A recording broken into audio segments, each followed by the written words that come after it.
শ্রাবণ মাসেই কেন শিব ঠাকুরকে জল ঢাললে সব ইচ্ছা পূর্ণ হয়? শ্রাবণ মাস বর্ষার সময়, প্রকৃতি সজীব হয়ে ওঠে, আর এই সময়েই শিবের আরাধনা সবচেয়ে পবিত্র বলে মনে করা হয়। পুরাণে বলা হয়েছে, সমুদ্র মন্থনের সময় হালাহলো বিষ বের হয়েছিল।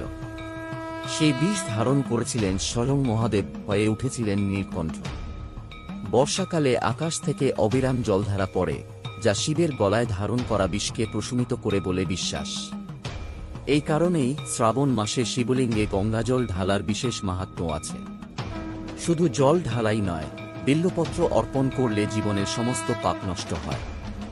বলা হয়, একটিমাত্র বিশুদ্ধ হৃদয় থেকে অর্পিত বিল্বপত্র শিবকে প্রসন্ন করতে যথেষ্ট। এই সময় ওম নমঃ শিবায় মন্ত্র জপ করলে জীবনে শান্তি, সমৃদ্ধি আর সাফল্য আসে। এইভাবে শ্রাবণ মাসে শিবের পূজা আমাদের শুদ্ধ করে, সমস্ত কষ্ট দূর করে, আর মনের সমস্ত ইচ্ছা পূর্ণ করে। শ্রাবণ মাসে অন্তর থেকে ভক্তি নিয়ে এক ফোঁটা জল অর্পণ করলেই মহাদেব আশীর্বাদ করেন।